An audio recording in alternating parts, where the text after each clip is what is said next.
जादुई गोल्डन बकरी।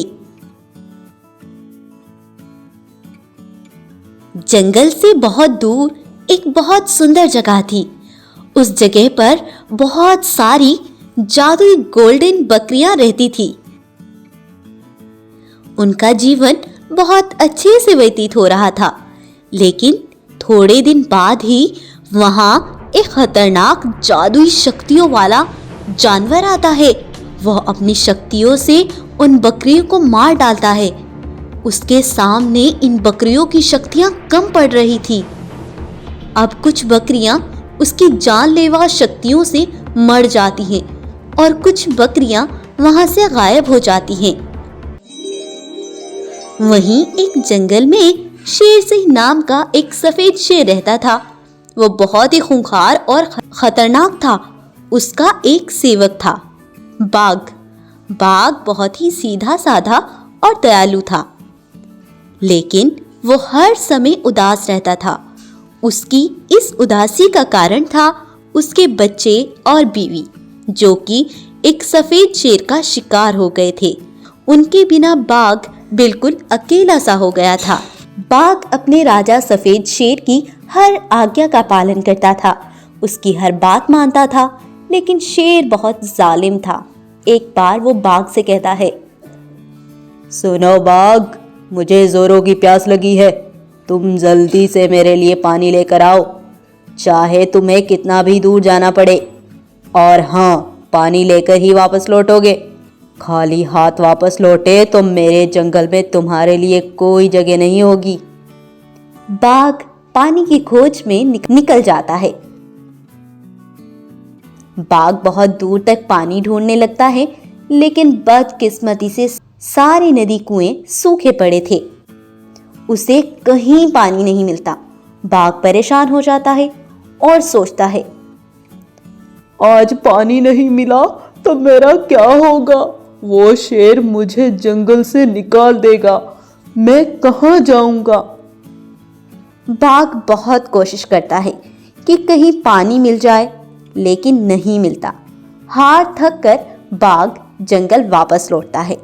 बाघ को खाली हाथ वापस आता देख शेर गुस्से से दहाड़ने लगता है और कहता है, निकम्मे दुष्ट बाघ, तुम्हारे बस में कुछ नहीं। तुम अभी और इसी वक्त मेरे जंगल से निकल जाओ। नहीं महाराज, नहीं। मैंने हर जगह पानी ढूंढा, लेकिन सारे कुएं और नदियां सूखी हुई हैं। मैं क्या करता? शेर उसकी एक नहीं सुनता और उसे वहां से निकाल देता है।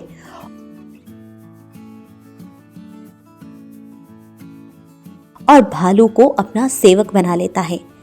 बेचारा बाघ उदास होकर वहां से दूसरे जंगल आ जाता है।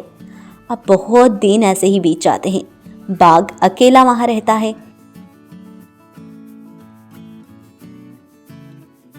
एक दिन एक बड़ी आलीशान गोल्डन बकरी उस जंगल में उतरती है। बाघ उसे देखकर चौंक जाता है और सोचता है, ये बकरी कहां से आई? ये तो सोने की बकरी है। तब वो उस बकरी के पास जाता है और कहता है, तुम यहाँ कैसे आई हो? और तुम यहाँ क्यों आई हो? हम बहुत सारी जादुई गोल्डन बकरियां साथ साथ रहती थी, लेकिन हम पर एक खतरनाक जादुई शक्तियों वाले जानवर ने वार किया है। मैं तुमसे यहाँ मदद लेने आई हूँ भाई। मुझसे मदद? बताओ, मैं तुम्हारी कैसे मदद कर सकता हूँ बहन? वहीं से सफेद शेर का दूसरा सेवक भालू भी गुजर रहा था, तो वो रुककर उन्हें देखने लगता है और सोचता है, ये क्या? ये इस बाघ के पास तो गोल्डन विशाल बकरी है। ये तो बहुत अमीर हो गया है। उधर बकरी बाघ को अपनी पूरी बात बताती है। सुनो दोस्त बाघ, मुझ में जादुई शक्तियां हैं और मैं एक गोल्डन गोट हूँ। मैं अपनी शक्तियों से कुछ भी कर सकती हूँ, लेकिन मैं वार नहीं कर सकती। इसके लिए मुझे तुम्हारी मदद चाहिए। तुम ताकतवर हो और तुम अपनी ताकत से वार करके उस विशाल खतरनाक जानवर को मार सकते हो। मैं ये नहीं कर सकती क्योंकि उसमें मुझसे ज़्यादा शक्तियाँ हैं। लेकिन हाँ, तुम उस पर वार करोगे तो मैं अपनी शक्तियों से उसको मार सकती हूँ। ठीक है गोल्डन बकरी, मैं तुम्हारी मदद ज़रूर करूँगा और उस खतरनाक जानवर को भी मारने की कोशिश ज़रूर करूँगा। तब वो बकरी बाघ को अपनी कुछ जादुई शक्तियां भी दे देती है। यह सब पीछे खड़ा भालू देख रहा था और उनकी सारी बातें सुन रहा था। वो जाकर अपने राजा सफेद शेर को ये सारी बातें बताता है जो उसने बकरी और बाघ को करते हुए सुना था। वो भालू अपने राजा शेर से कहता है, शेर महाराज, अब तो वो बाघ तुमसे भी ज्यादा अमीर और शक्तिशाली हो जाएगा। सफेद शेर ये सुनकर बहुत दंग रह जाता है और दूसरे जंगल उस बाघ और गोल्डन जादुई बकरी को देखने जाता है। वहां वो देखते हैं तो वहां कोई भी नहीं होता। सफेद शेर गुस्से से दहाड़ने लगता है और परेशान हो जाता है। बाघ और बकरी उस जानवर को मारने के लिए वहां पहुंच चुके थे। बाघ अपनी पूरी ताकत से इस पर वार करता है, लेकिन वो अपनी शक्तियों से वार करता है। दोनों में ऐसे लड़ाई होती रहती है, लेकिन अंत में बाघ ने उस पर जोरदार वार किया और उसको वहीं ढेर कर दिया।